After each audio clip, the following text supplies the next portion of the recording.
Write this down. Read this one for me. Go. 50 years built, 50 seconds lost. Again, louder. 50 years built, 50 seconds lost. Now add this line. Write it down. One secret moment can empty your account. Leadership. Listen to me. The distance between influence and disqualification is 50 seconds of secrecy, not 50 days, not 50 meetings, 50 seconds. That is the distance between the crown and the ground, between applause and a closed door, between we trust you and you are disqualified. Start the clock with me. Feel it in your chest. 50, 49, 48, 47, 46, 45, 44, 43, 42, 41, 40, 39, 38, 37, 36, 35, 34, 33, 32, 31, 30, 29, 28, 27, 27, 26, 25, 24, 23, 22, 21, 2019, 18, 17, 16, 15, 14, 13, 12, 11, 10, 9, 8, 7, 6, 5, 4, 3, 2, 1. In that window, a message can be sent, a call can be answered, a room can be entered, a card can be swiped, a lie can be told, a boundary can be crossed, and when it is secret, the account drains. Trust is the currency of leadership. You live on an account. Your salary is not your livelihood. Your gift is not your legitimacy. Your account is trust. Test over time equals trust. Violation in a moment equals overdraft. Read this one for me. Go. Trust is the currency of leadership. Say it again so your soul hears it. Trust is the currency of leadership. Proverbs says a good name is rather to be chosen than great riches. That means your brand is not your logo. It is your name's weight in the market of human hearts. The Bible also says, he that walketh uprightly walketh securely, but he that perverted his way shall be known, exposed, announced without your permission. Numbers says, be sure your sin will find you out. Write it down. Secrecy is a saboteur. It will serve you tea and then call the press. Why does trust evaporate so fast? Because trust is not owned, it is leased. People rent you the benefit of the doubt with daily deposits of consistency. You make the payments with integrity, not with charisma. When you are late to one payment through secrecy, the lender calls the note. They don't need a hearing. They don't need your tears. One default announces risk, and risk rewrites the contract. That is why it takes longer to rebuild it than to build it. Have you noticed a house can burn in minutes that took a year to construct? That is why Paul warns, let him that thinketh he standeth take heed lest he fall. Take heed means put fear on the calendar. Supervise yourself. Keep your heart with all diligence, says Proverbs, for out of it flow the issues of life. That is your vault. Your heart is the vault. If the vault door is open in secret, the bank is already robbed in public. It just hasn't been reported yet.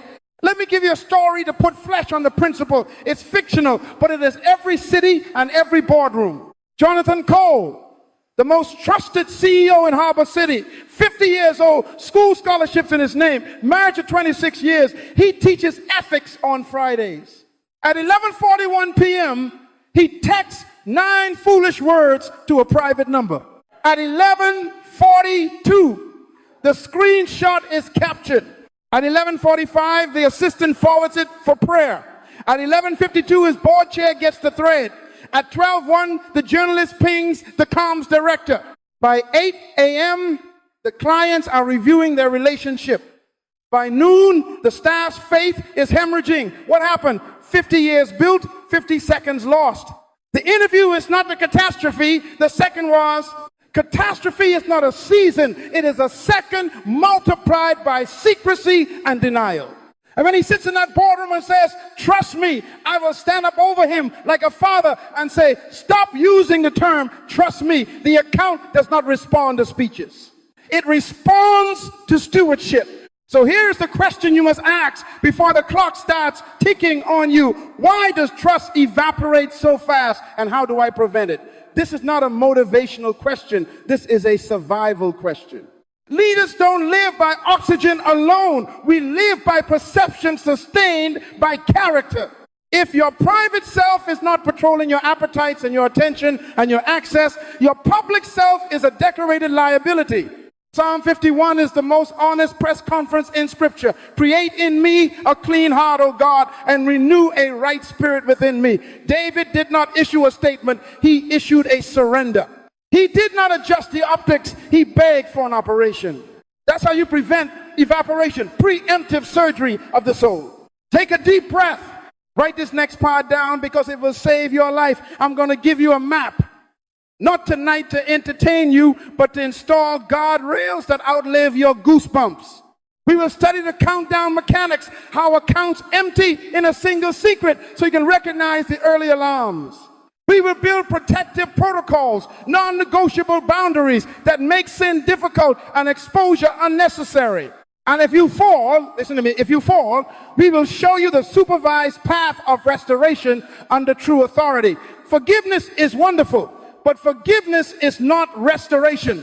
You cannot reopen the account you closed. An authority must reintroduce you to the community you injured. That is why Jesus told Peter, when you are converted, strengthen your brethren, but only after the Lord himself restored him by the fire, question by question, submission by submission. Read this one for me. Go, protect the account. Again, protect the account. Your number one assignment as a leader is not to expand your platform, it is to guard your account. I wonder, while you post and preach and present, who is patrolling your midnight? Who is measuring your seconds? Who has the codes to your vault other than your enemy? Leaders, the camera is not your problem, your conscience is. Your conscience must become law-shaped because law produces values, values produce morals, morals govern conscience. When your conscience is trained, it will arrest you in second 22, so headlines don't have to arrest you in month 2. But that's the architecture we will build together. For now, make the covenant with your mouth and your calendar. I will not flirt with second 30. Say it. I will not flirt with second 30. Because in second 30, denial starts crafting sentences. In second 40, rationalization writes a speech. In second 50, you are disqualified. Clap not for me, clap for the mercy that warns you before you wander. Write it all down. Photograph it in your mind. One secret moment can empty your account. Before we move to mechanics and safeguards on the way back, fix this in your spirit like a brand. The distance between influence and disqualification is 50 seconds of secrecy. Protect the account. Now, let us define the economy you live in. Write this down. Leadership is not a title economy, it is a trust economy. Followers do not pay you with applause, they pay you with confidence. Influence is a marketplace where the currency is belief in your integrity. If they cannot buy your word, your title has no purchase. Read this one for me. Go. Trust is the currency of leadership. Say it again. And make your own heart hear it. Trust is the currency of leadership. If the account is empty, your paycheck is a souvenir and your platform is a liability. Jesus said, let your yes be yes and your no, no. That is accounting language. Clear numbers, no manipulation, no overdrafts of ambiguity. A leader who muddies their words is a leader who is spending counterfeit. Write this one down. Test over time equals trust. Not test in one speech, not test in one quarter. Over time. Time is the interest that compounds on consistency. Proverbs says, the eyes of the Lord are in every place, beholding the evil and the good. Translation, heaven runs audits at midnight. When you pass the audit in the dark, interest accrues in the light. When you keep small promises to your staff, when you arrive early with no camera, when you correct an invoice you could have ignored, when you return the extra cash the cashier slipped you, these are deposits, tiny ones, but deposits. Luke 16 says, he that is faithful in that which is least is faithful also in much. The least is where the vault begins. If you are careless with the pennies of integrity, you will be reckless with the millions of influence. Let me show you how the ledger reads in the unseen. Monday, you kept a quiet promise to a junior staffer deposit. Tuesday, you corrected a mistake before it was exposed deposit. Wednesday, you gave credit you could have stolen deposit. Thursday, you refused a suggestive lunch deposit. Friday, you told the board what they didn't want to hear but needed deposit. Saturday, you took a Sabbath to keep your appetites governed. Deposit. Sunday morning, you apologize to your spouse without an excuse deposit. The interest grows quietly. Your account gains weight day by day, test by test. People do not announce it, but they sense it. They feel safe around you. Safe enough to follow you where they cannot see. That is leadership. Now, here the other side. Withdrawals. Write this down. Small faithfulness builds. A single violation drains. The account is patient with human error, but merciless with hypocrisy. A lie is not a penny removed. It is a lever pulled on the vault. One secret compromise does not nibble the edges. It bites the artery. Why? Because trust is fragile, and followers cannot inspect your soul. They must believe your conscience is patrolling you. The moment you prove your conscience can be gagged, the market crashes. That is why it takes longer to rebuild it than to build it. You can lay bricks for years and lose it in an hour. Catastrophe is not a season. It is a second multiplied by secrecy and denial. So stop playing with seconds. Read this one for me. Go, stop using the term, trust me. Don't ever say it again. Trust me is the plea of a bankrupt. The account does not respond to speeches. It responds to stewardship. Instead, here's the sentence you must practice. Here are the controls that protect you from me. Say that out loud. Here are the controls that protect you from me. That is leadership. That is how you invite deposits. Show the people your guardrails. My expenses are audited by 2 signatures. My calendar is shared. My door is never alone with vulnerability. My messages are archived for my overseers. My travel has companions. My phone belongs to the mission, not to my secrecy. You show the locks on the vault. You publish your processes. Your transparency says to the market, your investment is safe. And safety, not hype, sustains trust. Public performance is not the same as private integrity. Get that tattooed on your conscience. Applause is not a deposit. Viral is not virtue. You can move a crowd and still be moving toward a cliff. The account is audited in the dark long before it shows in the light. Paul told Timothy, a leader must be above reproach, not merely above exposure. Above reproach means if someone searches, they do not find a hidden second life. David cried, thou desirest truth in the inward parts. The inward parts, the back office of your soul, that is where the ledger starts. If the back office is cooking numbers, the storefront is fraud, no matter how pretty the sign. Write this down. Titles authorize decisions. Trust authorizes followership. You can occupy a throne and still be fired by heaven. God can remove his endorsement while people think you are still endorsed. Samson shook himself like before, but the text says he did not know that the Lord had left him. That is the most terrifying audit result in Scripture. The anointing is not a replacement for integrity. It is a responsibility to protect the account. When the divine auditor closes your line of credit, your gift still functions for a while, but your legitimacy is gone. People will smile out of politeness, but they will quietly move their investments to safer leadership. Leaders, hear me. Your mouth can spend faster than your character can earn. Every promise you make draws from the account. Keep your mouth on a budget. James says, let not many of you become teachers, because we will receive a stricter judgment. Stricter means the bank charges higher penalties for our overdrafts. Do not promise what your disciplines cannot deliver. Do not speak for God what your habits refuse to live. Govern your mouth, steward your yes, say less, do more. Let performance become the receipt that prints out for your followers to read. This is why I tell you to put fear on your calendar. Schedule self-audits. Put a monthly appointment with your conscience. Ask it hard questions. Did I keep every boundary this month? Did I tell any story with me as the hero twice? Did I hide a message thread? Did I avoid a difficult truth for the sake of peace? Fear is not your enemy. It is your security system. The fear of the Lord is the beginning of wisdom. Wisdom builds the safe around your account. When you tremble at his law, you stop negotiating with seconds. And please, leaders, pastor, your perception, reputation is not an image, it is a record. A good name is to be chosen, not invented. Choose it by behavior, not by branding. You are not a product, you are a covenant. Covenant means predictable fidelity. Every time you show up the same, pure, punctual, honest, accountable, the market registers another deposit. Over months and years, your interest becomes influence. People then transfer their credibility to your vision. That is the miracle of trust. Others will stake their names on yours. That is why it is holy. That is why the loss is catastrophic. You are not merely spending your account, you are spending theirs. Let me give you a picture. Imagine a grandmother in your congregation, quiet, faithful, tithes in envelopes, prays for you at 4 a.m. She brings her grandson to your program because she believes you are safe. That envelope is not money, it is trust. That grandson is not attendance, he is her legacy. When you touch a boundary in secret, you are not just withdrawing from your account, you are robbing hers. God hears her tears, heaven intervenes. Exposure is not punishment, it is protection for the innocent. So protect the account, yours and theirs.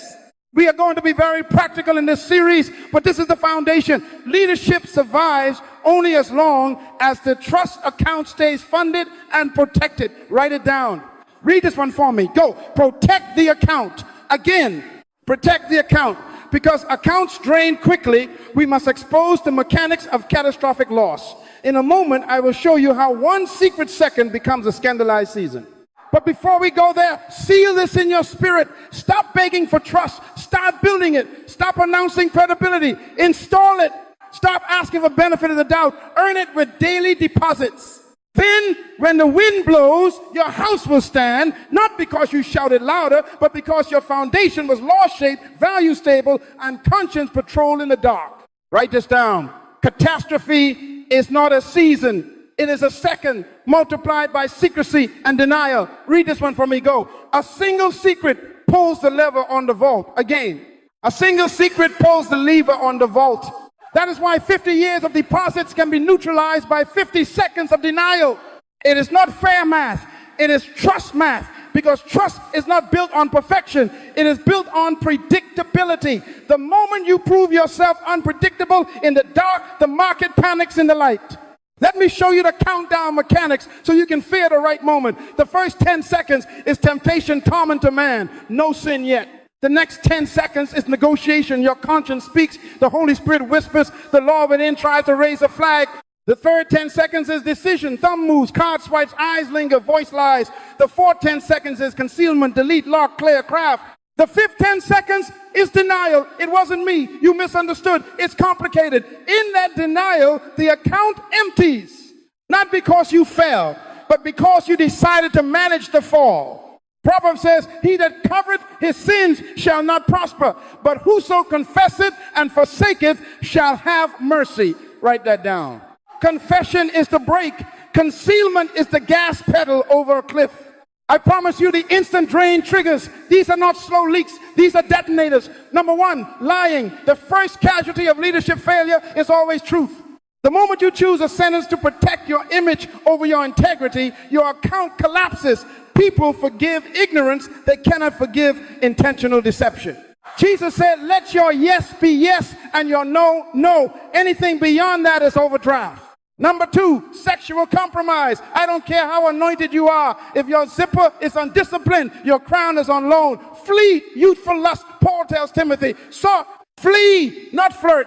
Your private clicks, texts, and lunches are withdrawals. You think you are managing pleasure. You are mortgaging trust at predatory rates. Number three, money misuse.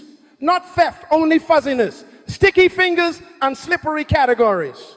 Expense sheets baptized in ministry and client relations become a religion of self. The love of money is the root of all kinds of evil. The root goes under the surface. By the time we see the leaves, the trunk has wrapped around your heart. Number four, broken confidentiality. Leaders hold people's lambs. When you turn a private confession into a public anecdote without permission, you are a wolf in shepherd's clothing.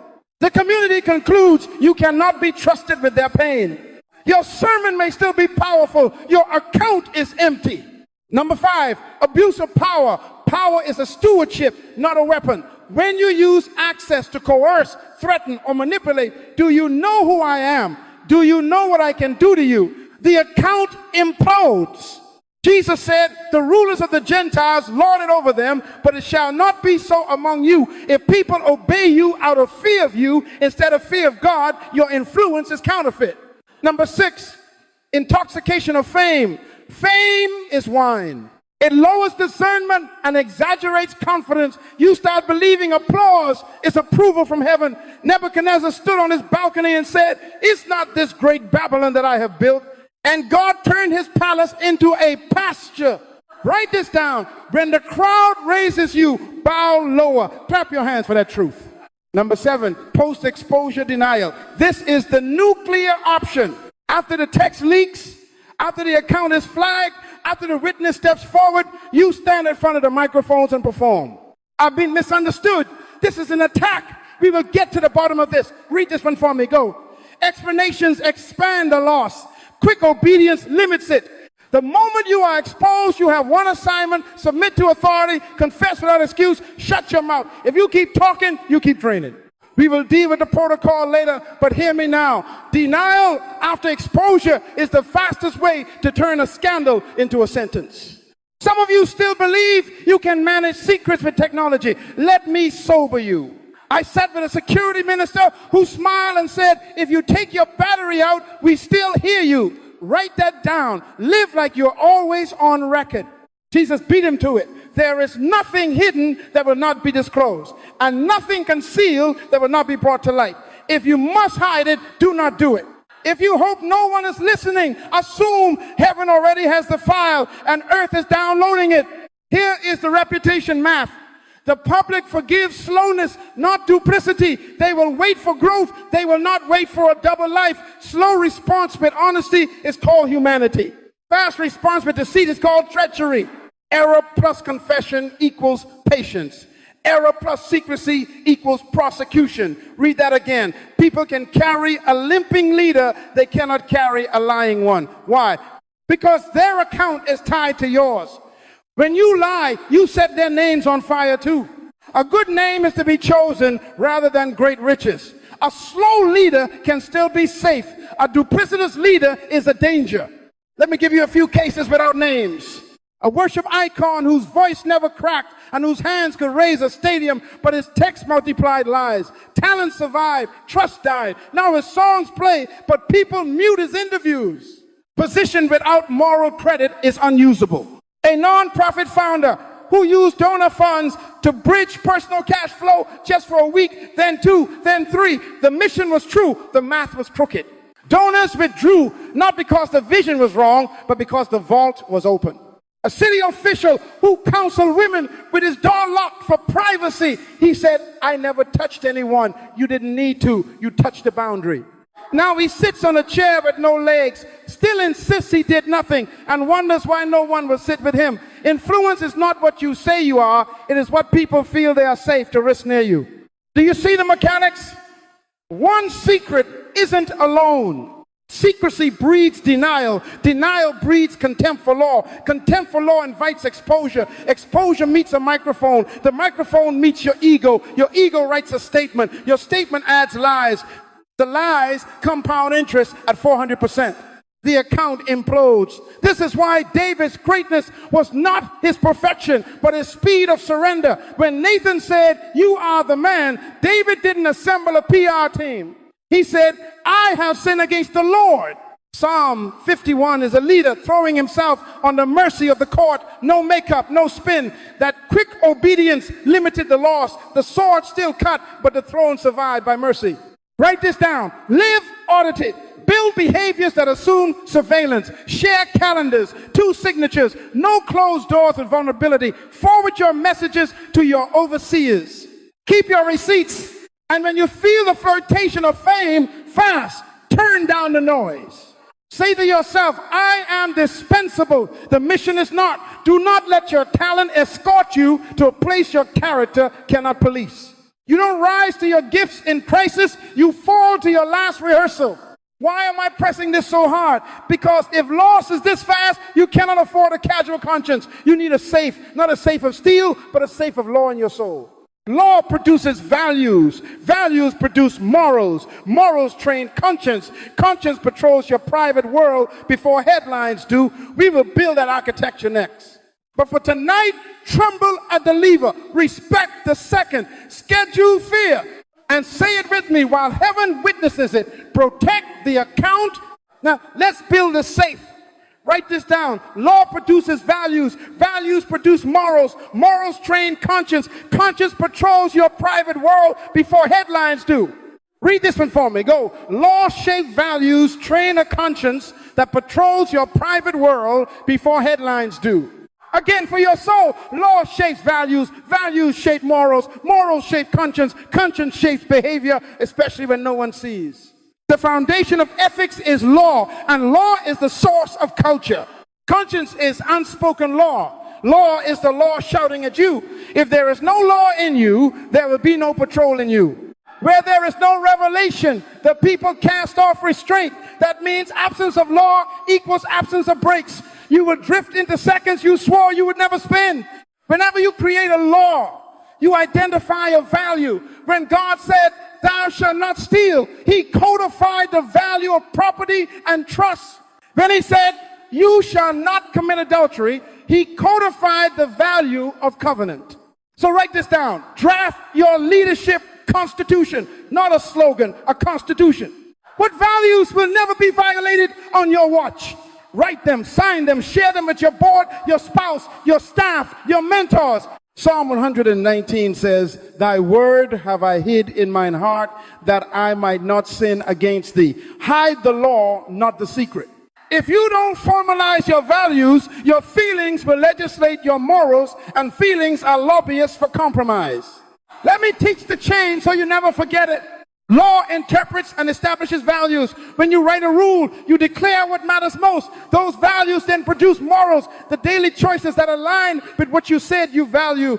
Those morals train the conscience. Conscience becomes a reflex that says yes or no before you explain it. And a trained conscience becomes your private police, arresting appetites at the border, escorting pride back to its seat, confiscating contraband before it crosses into action. Paul said the law is holy and spiritual. Romans also says Gentiles show the work of the law written in their hearts, their conscience also bearing witness. Write it down. Your conscience is only as accurate as the law it memorizes.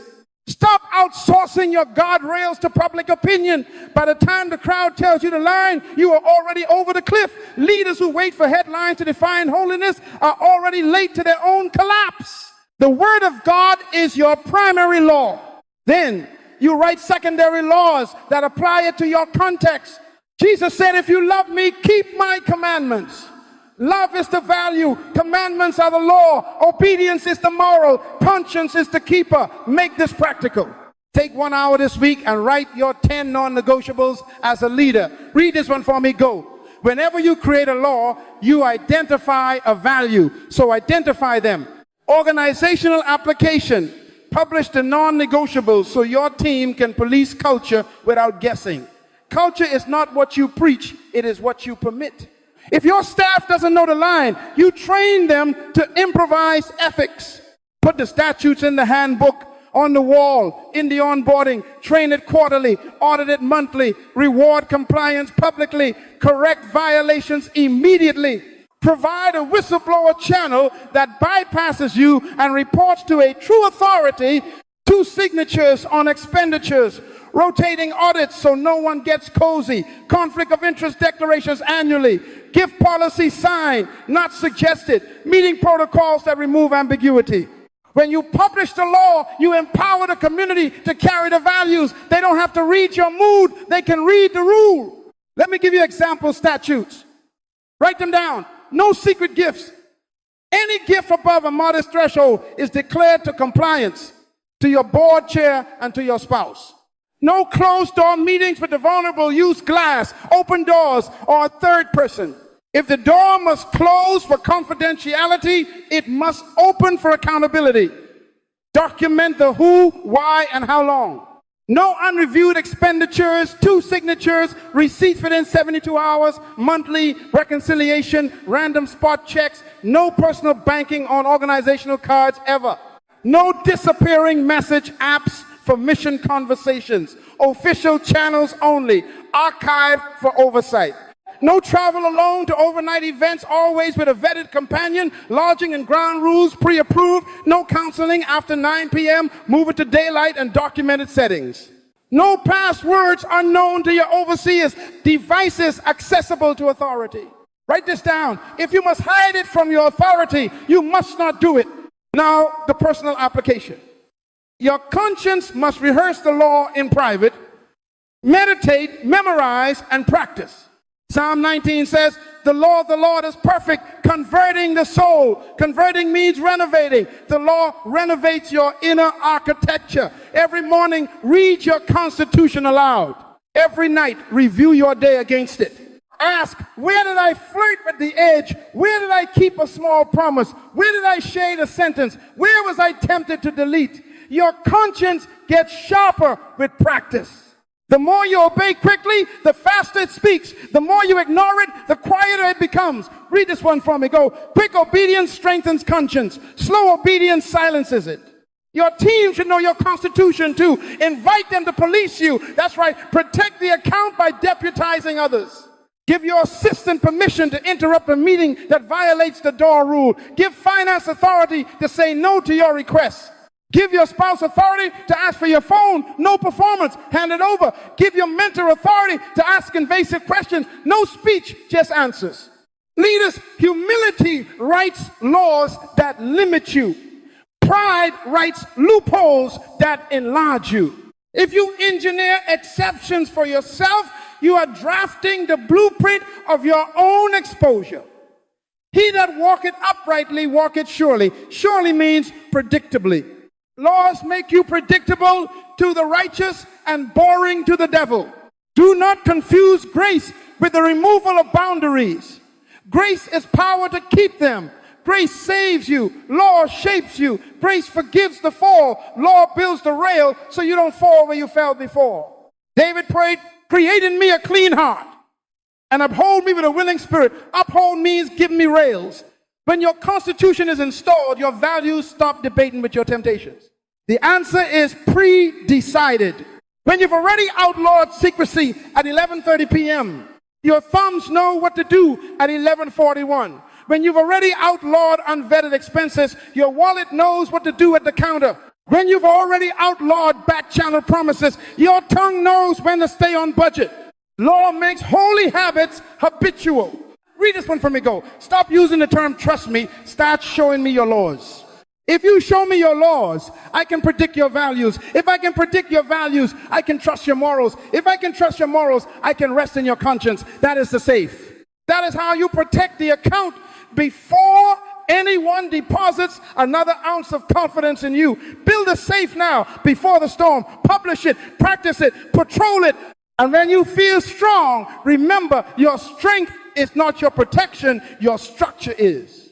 The lion is not protected by his roar, he is protected by the fence around the children's zoo. Take a deep breath, clap for the wisdom of God that gives us rails in a slippery age. We have designed a safe law to values, to morals, to conscience. In a moment, we will pressure test the container that holds your gifts, because you don't rise to your gifts in crisis, you fall to your character's last rehearsal. The next test waits at the gates of appetite, fame, and power. But you will not face them naked. You will face them armored by law, inhabited by values, disciplined by morals, and escorted by a vigilant conscience that arrests you in 2 22. So headlines never have to. Protect the account.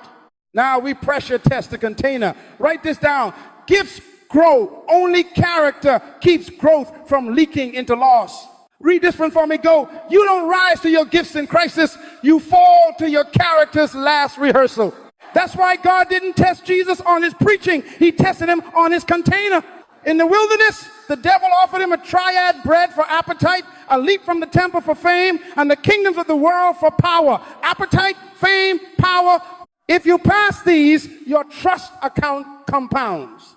If you fail these, you are disqualified, even if the crowd is still clapping. Let's start with appetite, food, drink, and sex. These are not evil. They are engines. Engines must be governed or they explode. Esau sold his birthright for a bowl of stew. A meal, appetite, can sell a destiny. Paul said, I discipline my body and bring it into subjection, lest after preaching to others, I myself should be disqualified. There is that word, disqualified. Write this down. If your stomach is your God will choose for you. So install appetite protocols before you are hungry, thirsty, or lonely. Schedule fasting, weekly rhythm, quarterly extended. Fasting is not a diet. It is an alarm system. It teaches your body who is boss and gives your conscience a megaphone. Travel curfews decide your night is over before the night starts. If you are on the road, set a non-negotiable check-in time with your spouse or your accountability partner. After that hour, devices go to charge in the hotel safe, television off, room service closed, no mystery meals with strangers, opposite sex boundaries, no private meals, no counseling in cars, no locked rooms without glass, no prolonged texting with emojis that wink. Keep your hands clean and your calendar clean. If it feels suspicious to write it down, don't do it. Substance guardrails. Ephesians says, do not be drunk with wine, but be filled with the Spirit. Decide your thresholds now. Some of you need to make alcohol a non-option for the sake of your assignment. Prescription meds, they are to heal you, not hire you as their employee. If any substance can take your decision-making hostage, it has too much access to your vault. Why so strict? Because appetite doesn't negotiate, it demands. That is why Daniel purposed in his heart not to defile himself with the king's delicacies. Purpose precedes plate. Your values must order your menu. And listen to me, sex is not recreation, it is covenant. Any intimacy outside covenant is a direct wire from your bed to your balance sheet. It drains trust while you sleep. Samson kept his hair but lost his head because appetite talked louder than assignment. Protect the account. Second test, fame, praise, and platform. Fame is sugar. It spikes, it crashes, and it makes you crave more. Let another man's lips praise you and not your own, Proverbs says. Jesus refused to jump from the temple to get angel escorts and headlines. He would not trade mission for a moment. Write this down. Applause is not approval from heaven. Applause is a noise the crowd makes when you serve their need. It is not a signature on your character. So install fame protocols. Anonymity drills, practice serving where no one knows your name. Stack chairs, park cars, visit the sick without a camera, preach in a small room without posting a clip. Let your soul recover from the drug of being seen. Feedback from those who owe you nothing. Invite 2 or 3 elders or professionals outside your payroll and outside your fan base to review your work and your ways. Give them immunity to offend. If the only feedback you get comes from people who depend on your favor, you are engineering flattery. Applause, detox days, take scheduled time where you are silent on social media, off the mic, and away from green rooms. Let your spirit say with John, he must increase, I must decrease. If you panic at that sentence, you are already too high on the platform. Read this for me, go. The higher the platform, the lower the posture. Bow when the room rises. Credit the team. Say the name of the person who did the work. Teach your heart to celebrate others until you feel release. And beware the praise that compares. No one speaks like you. We've never had a leader like you. That is poison in perfume. The same crowd that cried Hosanna cried crucify him. Don't build your identity on a crowd with amnesia. Build it on the word and on laws you wrote in peace. When you sense your soul refreshing itself on claps, fast from compliments, let God's well done be sweeter than 1,000 comments. Third test, power, control and access. Power is holy stewardship. Jesus rejected the kingdom shortcut because worshiping the devil to get influence is a power exchange that leaves you as a hired servant of darkness in a suit. Leaders, the misuse of power empties the account faster than any other test because people feel the bruise. The rulers of the Gentiles lord it over them. It shall not be so among you. Write this down. The greatest among you is the one most restricted by law. Power protocols, dual authorization for money. You do not sign alone. If you can move funds without a second set of eyes, you are a risk to yourself. HR oversight for all. Hires no friends and cousins without process. Submit every hire to a standardized, audited system that you cannot alter on a feeling. If you can create positions to reward loyalty instead of competence, you are gathering kindling for a future fire.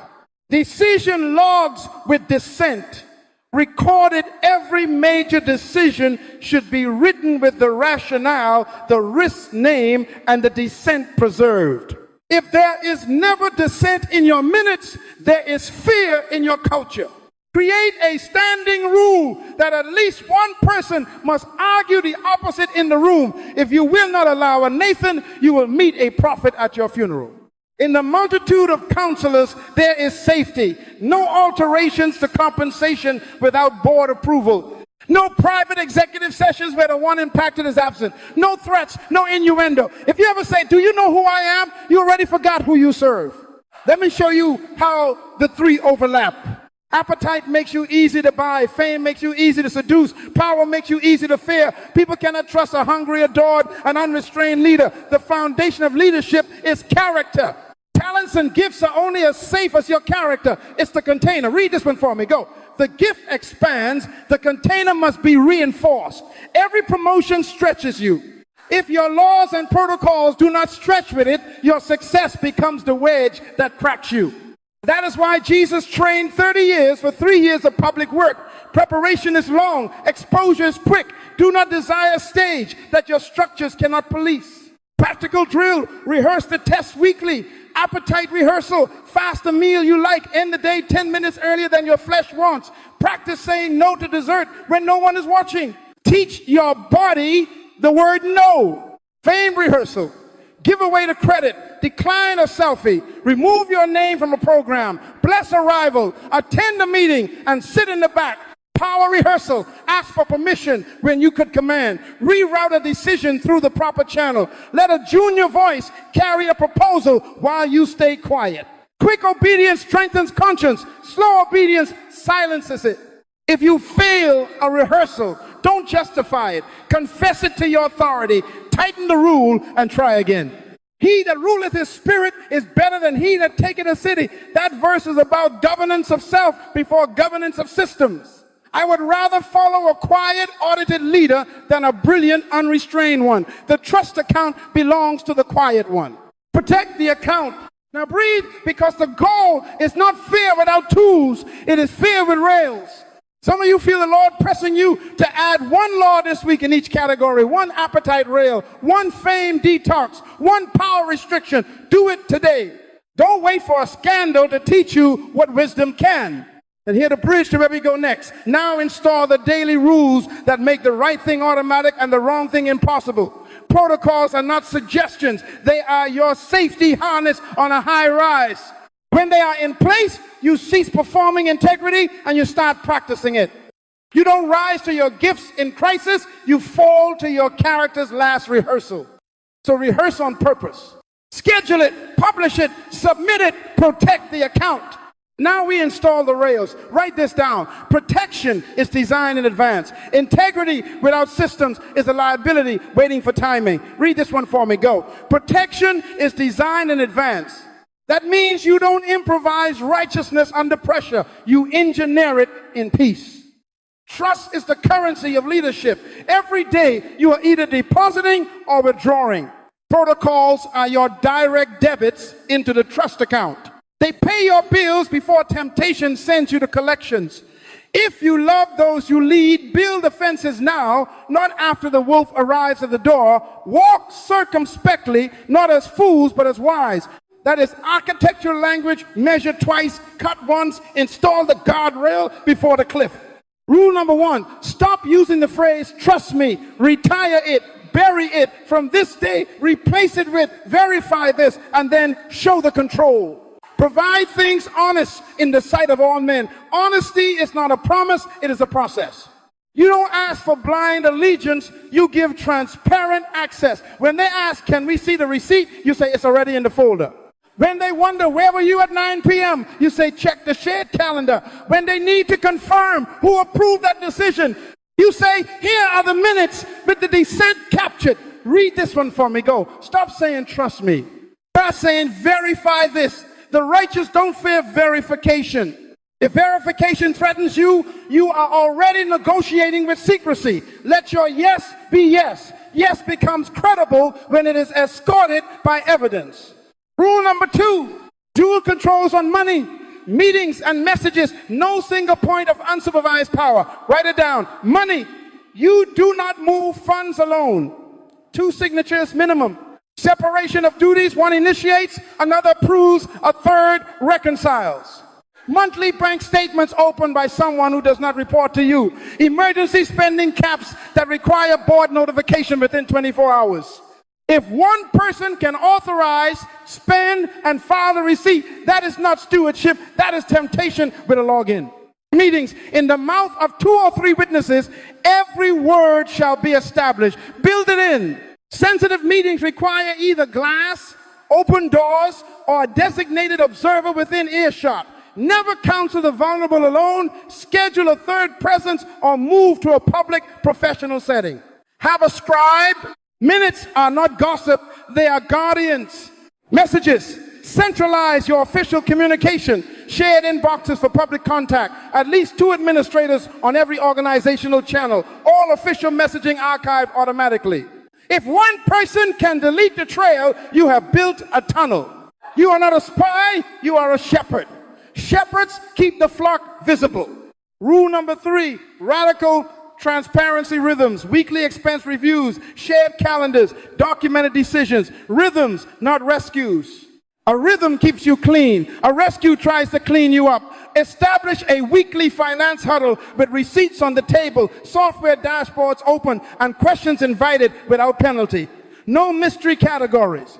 No round numbers that look like wishes. Every line tells a story that a stranger could follow. Shared calendars, your schedule visible to your assistant, your spouse, and your overseeing authority. Travel, meetings, locations, duration, and purpose. If your whereabouts must be hidden from your covenant partner or your board chair, you are already bankrupt in your heart. Documented decisions after every major decision. Record the rationale, the options considered, the counsel sought, the risks named, and the vote tallied. Preserve dissent. If your minutes always agree with you, your culture is afraid of you. Habakkuk said, write the vision and make it plain. Write the decision and make it plain. Read this one for me. Go. If it is not documented, it did not happen. Documentation is not bureaucracy. It is memory under pressure. Rule number 4, privacy with integrity, glass doors, recorded calls were legal, written summaries after sensitive meetings. Listen to me carefully. Privacy is not secrecy, it is stewardship. You will handle confidential matters. Do it in ways that pass both the legal test and the conscience test. Office design, it's moral design. Install windows, use rules of visibility, and time bound your private sessions. Where the law allows, record high risk calls on organizational systems with notice given. Where it does not, produce a same day written summary with date, time, participants, topics, and next steps. File to your authority. Never shrink important conversations into a whisper that no one can verify. Abstain from all appearance of evil. Choose places and patterns that look like light after any sensitive interaction. Debrief to your oversight. You are not protecting your image, you are protecting the account. Joseph fled and left his coat. Sometimes you must leave your convenience behind to keep your conscience intact. Rule number 5, digital hygiene. No disappearing messages for leadership business. Assume screens are forever. Read this slowly. Screens remember what your lips forget. The cloud is a better archivist than your excuses. If the matter deals with leadership, stewardship, people, money, doctrine, policy, or discipline, no vanishing messages, no burner apps, no auto-delete threads. Official channels only, with retention policies and audits. Multi-factor authentication, admin access to every account held by your authority, not your nephew. Separate devices for personal and organizational work. Regular password rotation logged by compliance. Never conduct institutional business on private DMs you control alone. All things are naked and open to the eyes of him to whom we must give account. Act like your device is a witness in court, because one day it may be. And hear me, if you must erase it to feel holy, you are not holy. Protect the account. Rule number 6, travel and hotel standards, rooming policies, open itineraries, spouse or chaperone presence when wise. Temptation travels well. Install rails that ride with you. Open itineraries shared with your spouse, your assistant, and your assigned authority before you board the plane. No surprises. No donor-booked hotels without prior vetting and written acceptance by your oversight.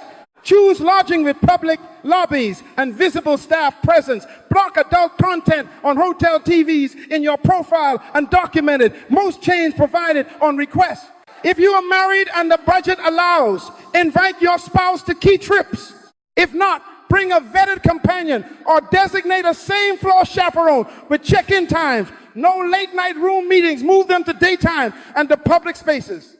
No private rides after dark with the opposite sex. Use professional services with receipts.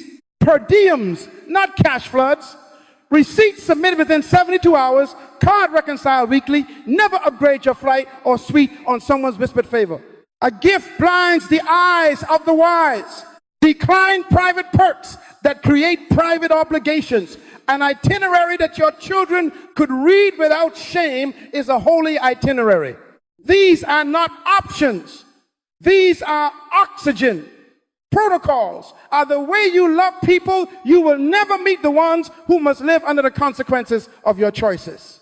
Systems do not make you righteous. They make righteousness easy to verify. They normalize your no. They give your conscience a chorus. They make you predictable in the best way. Read this one for me. Go. Design protection in advance. Don't improvise integrity in the moment. When you do this, you stop burdening your talent with the job that only your structure can do. Your team sleeps. Your board breathes. Your spouse relaxes. And the devil finds you boring. He hates boring. Boring leaders do not trend for the wrong reasons. They endure. Now hear the wisdom of the Spirit. Even with rails, alarms will sound. A receipt goes missing. A comment lands wrong. A rumor surfaces, your own heart stumbles, and your conscience shouts, stop, that siren is mercy. Leaders, mercy that warns you is greater than mercy that merely forgives you. When the alarm sounds, you do not explain, you obey quickly. Quick obedience limits loss, explanations expanded. In a moment, I'm going to give you the crash protocol, the 7 steps that stop the bleed and preserve the account you have been protecting. But first, write these 6 rules on your wall, your phone, and your soul. Change your language to verify this. Install dual controls. Schedule transparency. Practice privacy with integrity. Clean your digital house. Lock in travel standards. Then stand up straight, thank God for fences, and protect the account. When the alarm sounds, you don't negotiate, you obey. Write this down. Run for cover. Shut your mouth. You are disqualified temporarily until authority says otherwise. Read this one for me. Go. Quick obedience limits loss. Explanations expanded. This is not about shame. This is about stewardship. Be still and know that I am God. Stillness is not passivity, it is strategy. Leaders, the first 60 seconds decide whether you bleed out or get the surgery. You cannot tweet a tourniquet. You cannot text a transfusion. You move to the protocol. Now, step by step. Step 1, the first 10 seconds, stop talking. No post, no text, no press, no private rationalizing. Silence is stewardship, not guilt. Put the phone face down and out of your reach. Disable your social media from your end. If you must, then step back. Do not call the journalist friend who says, give me your side. You don't have a side, you have a siren. Every word you speak in adrenaline becomes a permanent withdrawal from the trust account. In the multitude of words, sin is not lacking, but he who restrains his lips is wise. Restraint is not hiding, it is honoring the process that can save both you and those you have impacted. Shut your mouth. Step 2. 10 to 20 seconds, step down immediately from public function. Read the sentence for me. Go. Separate forgiveness from restoration. Do not stand on a platform you just cracked. Cancel the mic. Hand back the keys. Tell your assistant to notify your board chair or senior authority that you are withdrawing from any public representation, effective now, pending review. You say, but I'm preaching tonight. Sit down. You are disqualified temporarily until authority says otherwise. Paul said, I discipline my body, lest after preaching to others, I myself should be disqualified. The word disqualified is not a life sentence. It is a safety sign. You are a child of God, loved and redeemable, but you are not fit to function until the account is audited. Step 3, 20 to 30 seconds, notify your pre-selected authority and hand over everything. If you do not have a pre-selected authority, that lack is part of the crisis. Call the most credible, feared God leader you've predetermined to trust, or the governing board is constituted by your bylaws. Then surrender all devices, passwords, passcodes, files, calendars, and documents. You do not curate the evidence. You yield it. Chain of custody moves from you to them. No, I'll send it later. No, it's on my home computer. No, I need to clean some personal things first. Read this one for me. Go. If you keep a key, if you keep a secret, submit your phone unlocked. Provide written consents for forensic audits. Give bank access and project folders. Provide things honest in the sight of all men. This transfer protects you from the temptation to edit and protects the community from the suspicion that you did. Step 4, 30 to 40 seconds, full confession to authority only. No justification, no backstory, no blaming the pressure, the devil, your spouse, the board, or the critics. Say the facts as if you were writing a police report, not a poem. Behold, you desire truth in the inward parts. David did not say, Lord, you know Bathsheba shouldn't have been on the roof. He said, I have sinned against the Lord. That is confession.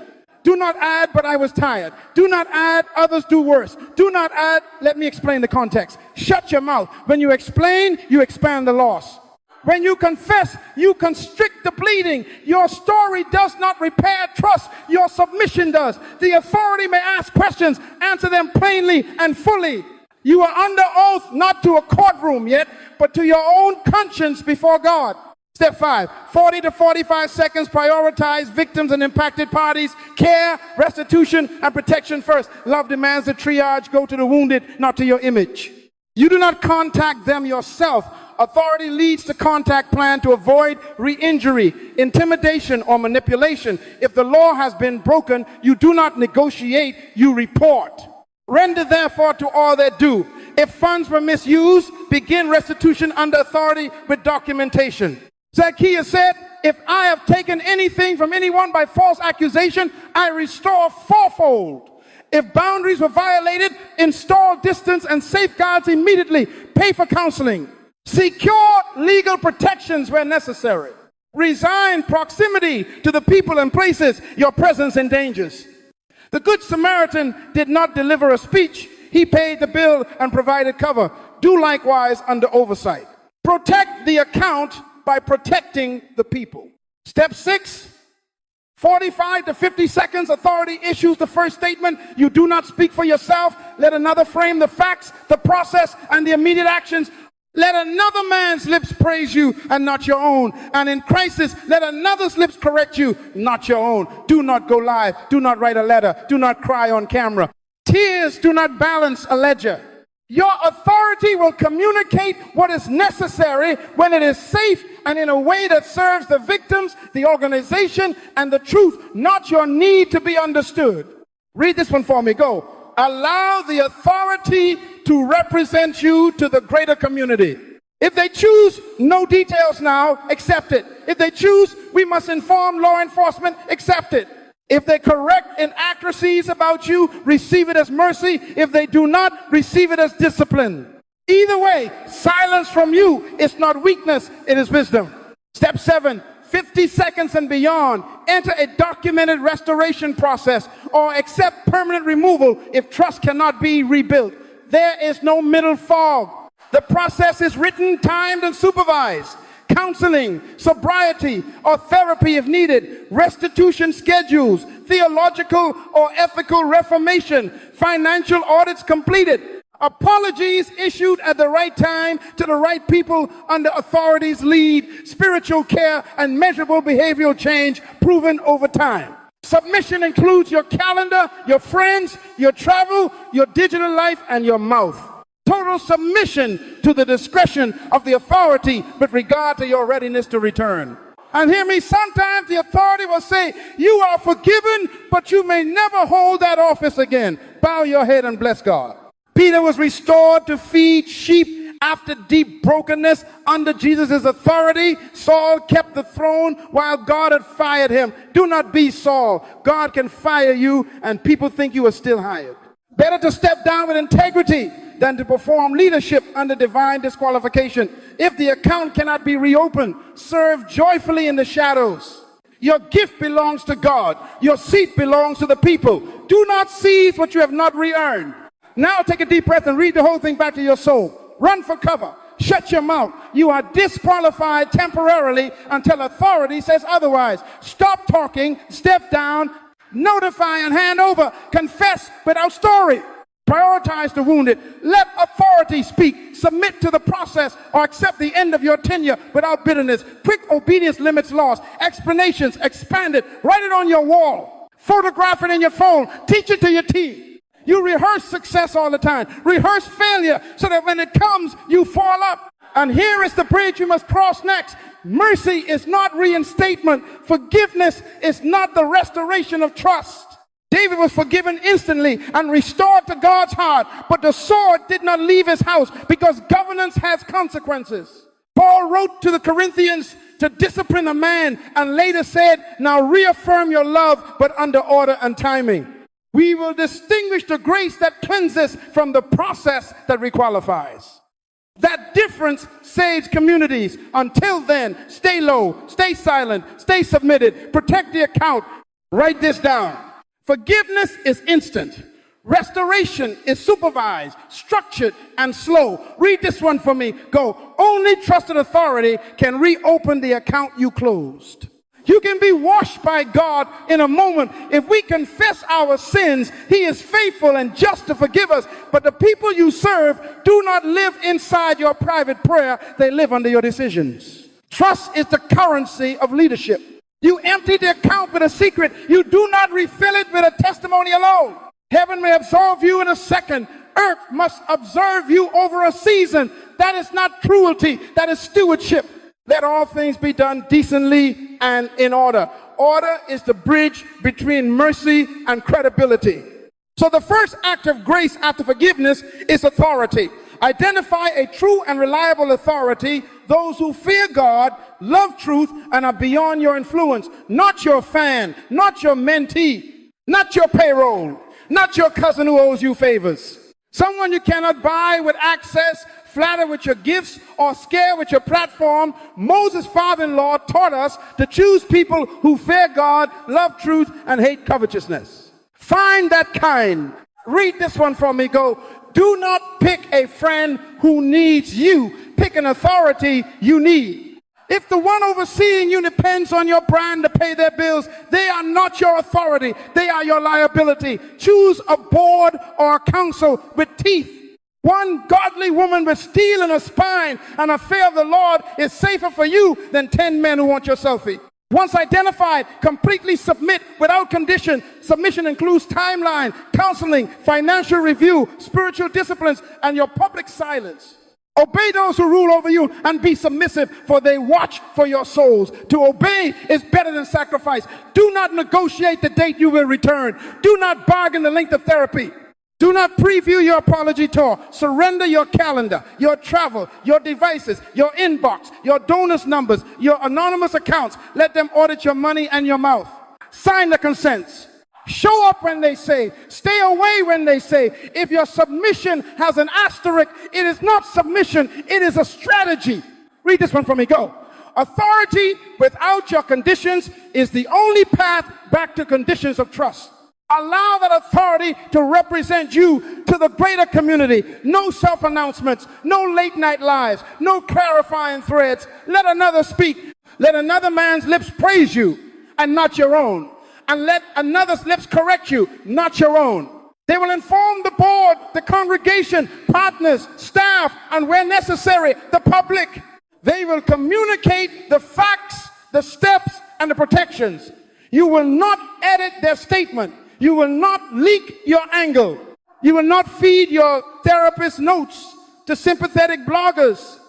Your words are under probation. Set a guard, O Lord, over my mouth. Let the guard be both spiritual and structural.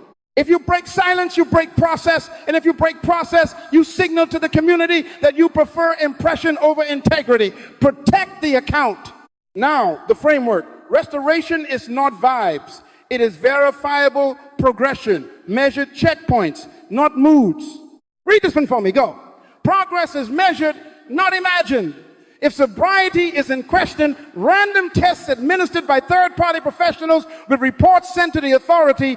If your anger, boundaries, or trauma require healing, licensed therapy with attendance logs, clinician reports appropriately bounded, and homework completed. If finances were compromised, full forensic review, restitution schedules, and documented payments, receipts, ledgers, letters of apology where appropriate under counsel.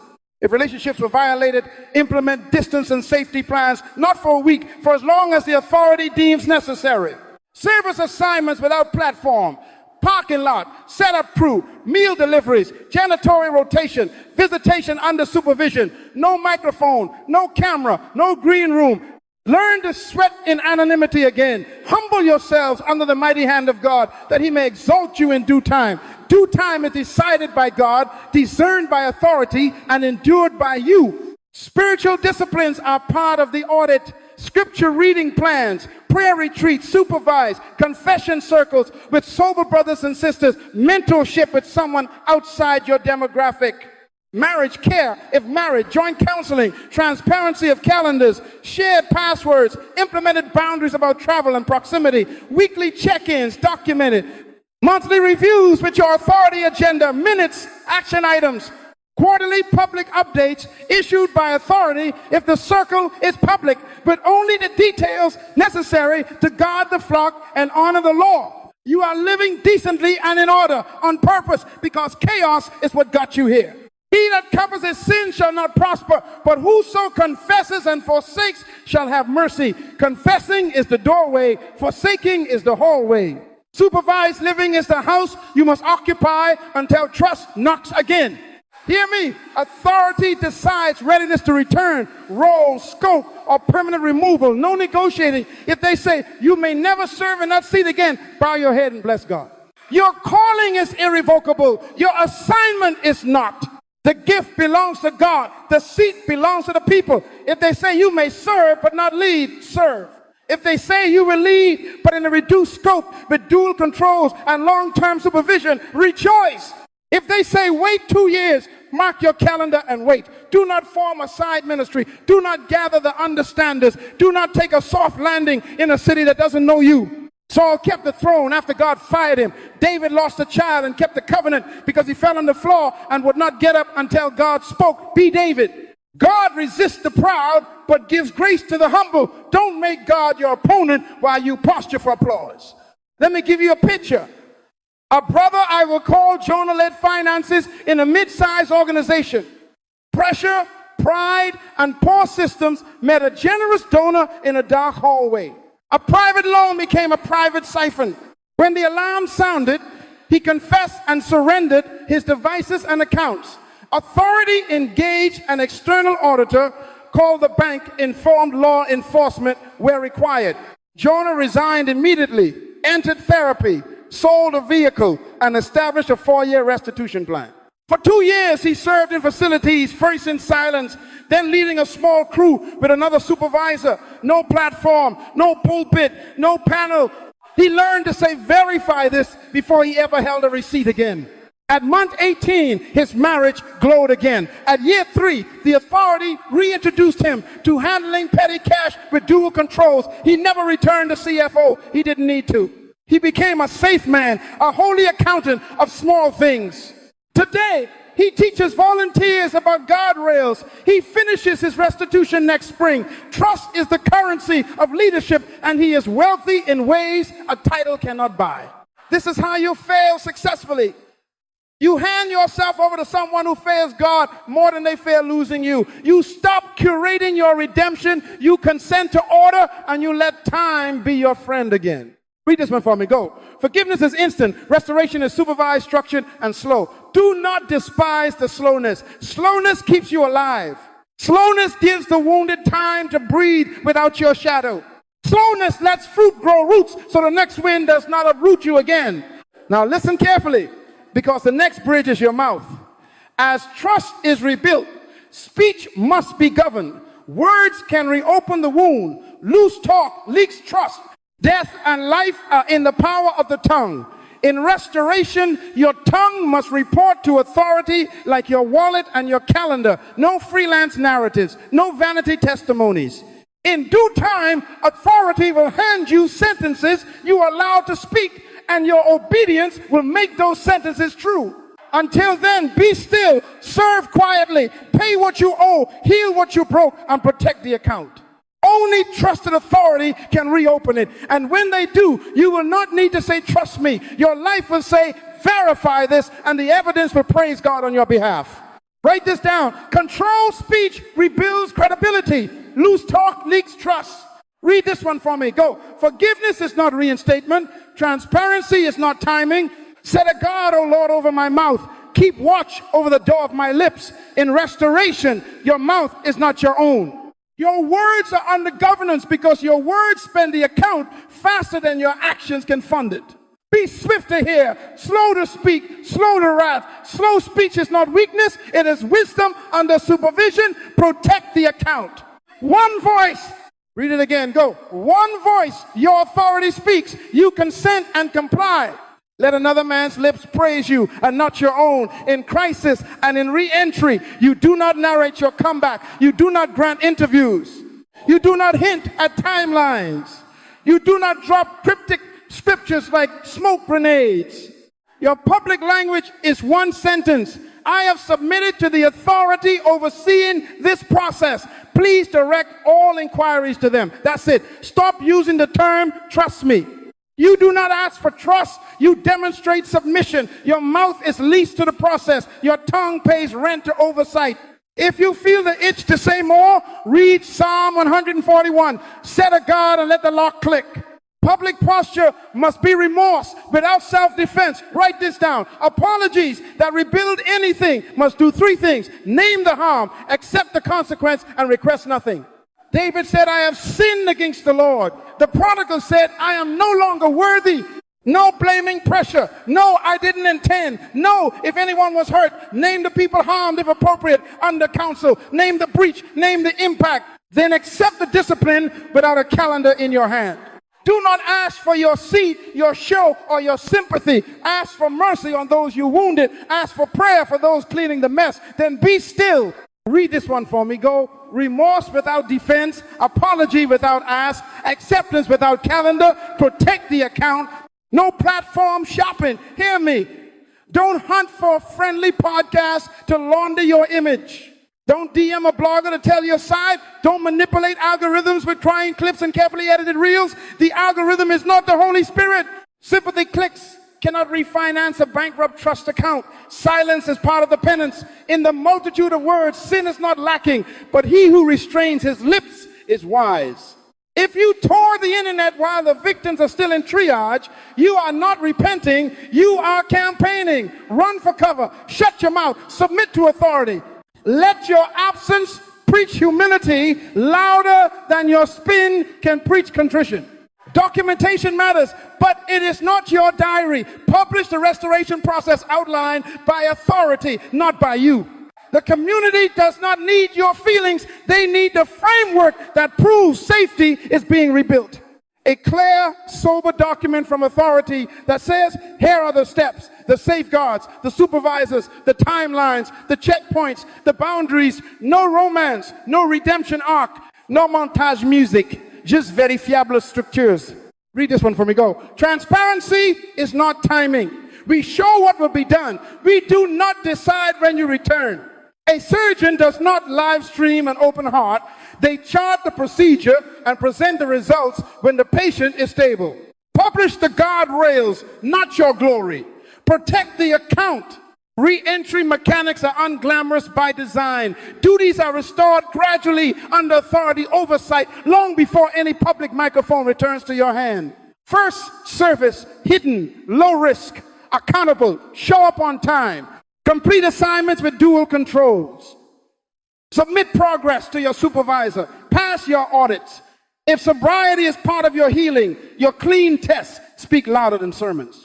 If restitution is required, your receipts worship God. Then, at due time, decided by God, discerned by authority, you may be asked to greet, to read scripture, to serve behind the scenes in administrative roles. The microphone is the last thing back, if ever. Read this one for me. Go. You earn duties, not stages.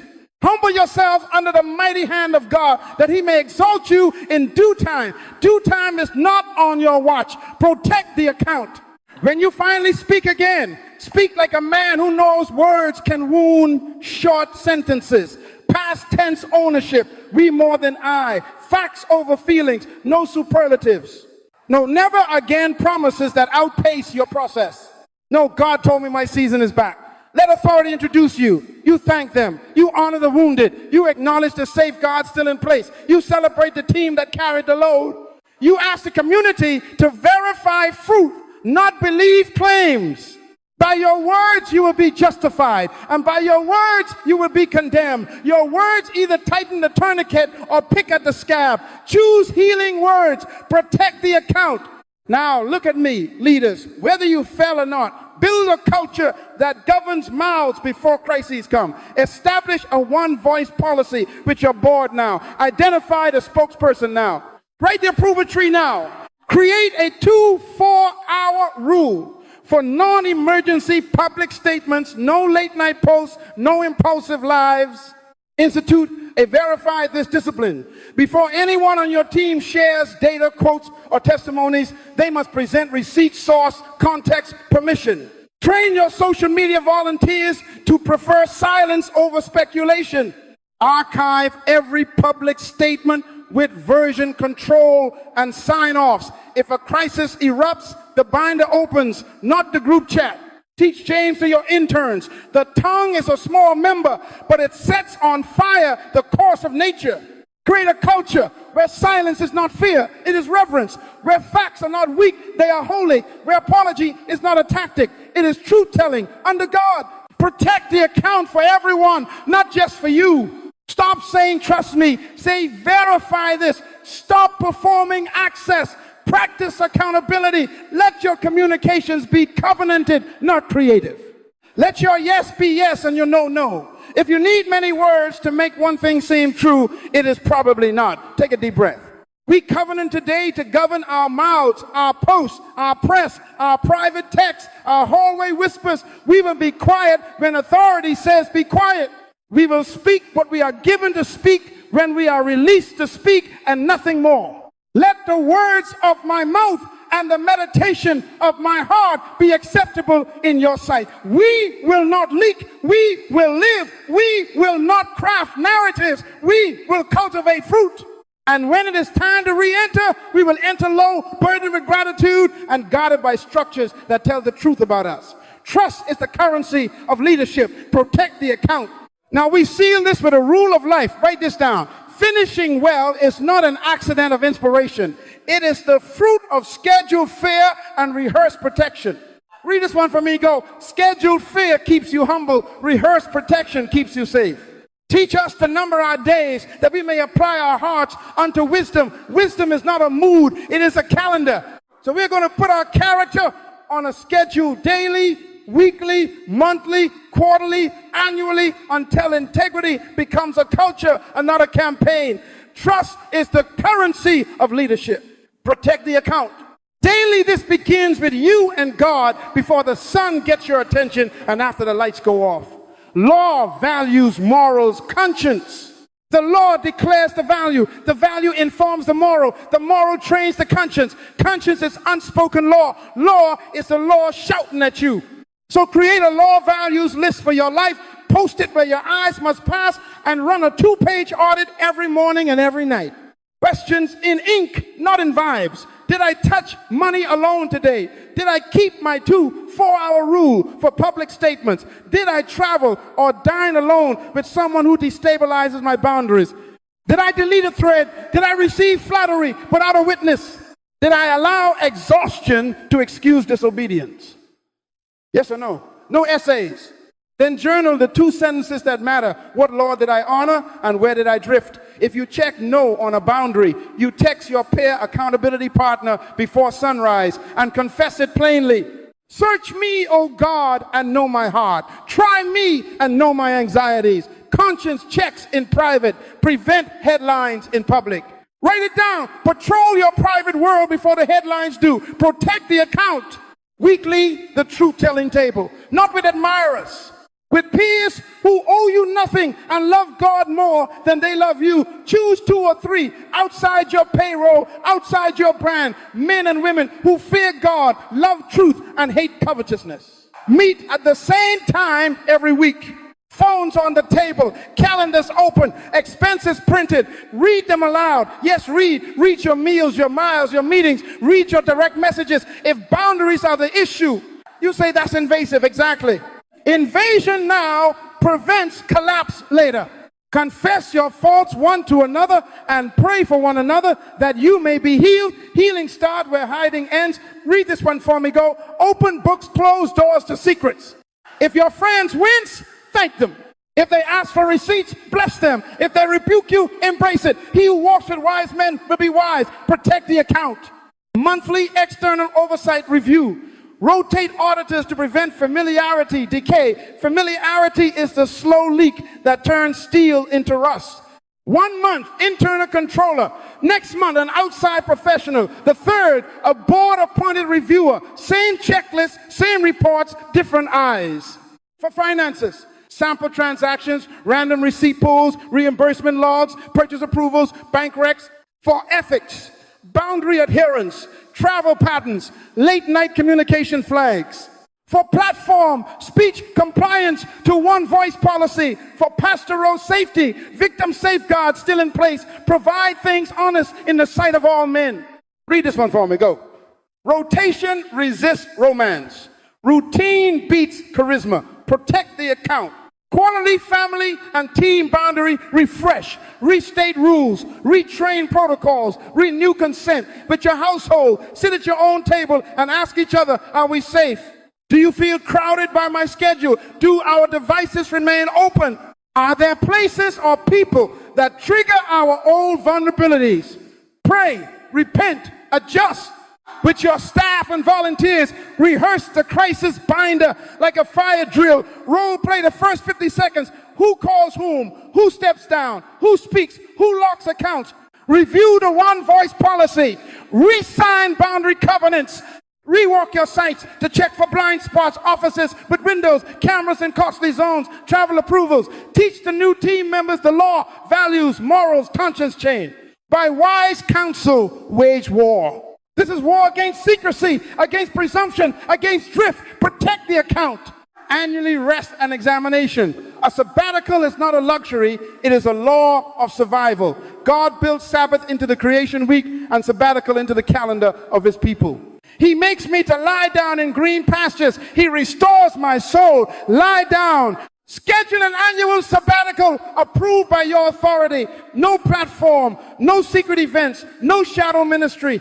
Rest your voice, strengthen your marriage, walk in silence, pair it with medical and psychological evaluations, full physical, blood work, sleep study if indicated, cardiac check if required. Then a mental health assessment with a licensed professional trauma, inventory, burnout screen, addiction screen, boundary profile. Health is a leadership asset. You cannot shepherd if your hormones are raging, your cortisol is spiking, and your conscience is numb. Write this down. Revival without recovery is a relapse plan. Protect the account. Now, culture. Culture is what you consistently celebrate and consistently correct. Retire the phrase, trust me. Strike it from your emails, your meetings, your pulpit. Adopt, verify this. Let your yes be yes and your no, no. Build verification into your language. In every meeting room, post a simple sign, protect the account. Put the law values chain under it. Begin staff meetings by reading one value aloud and asking, what law built this value and how did we honor it this week? End meetings with a 2-minute trust audit. What boundary was tested? What system did we upgrade? New hires must complete a trust account orientation, policies, protocols, pathways of restoration. Volunteers sign boundary covenants and attend a crisis rehearsal annually. And weave honor into your corrections. Celebrate the usher who canceled a risky ride, the intern who asked for a chaperone, the manager who refused an undocumented expense. What you reward, you reproduce. Protect the account. Let's covenant. Take a deep breath. Leaders, lift up your inner voice and say it with me in your soul. I reject charisma without character. I choose law-shaped values, morals that guard them, and a conscience that stays loud. I will schedule fear so I don't schedule failure. I will rehearse protection so I don't rehearse excuses. My daily journal will tell the truth. My weekly table will hear my truth. My monthly auditors will verify the truth. My quarterly refresh will retrain the truth.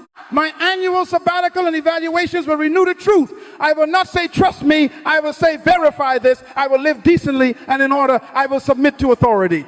I will protect the account. Hear the scripture over your vow. Keep your heart with all diligence, for out of it flow the issues of life.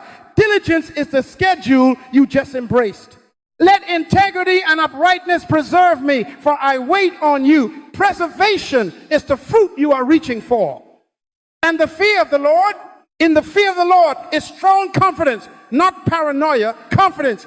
Scheduled fear produces holy confidence because the lion within has been collared by law. Now, as a father would, I bless you. May your zeal be governed by order. May your gifts be contained by character. May your platforms be lower than your altars. May your private audits be louder than your public applause. And may your finish be brighter than your start. Read this one for me. Go. Finishing well is the fruit of scheduled fear and rehearsed protection. Write it down. What took 50 years to build can be lost in 50 seconds. Protect the account.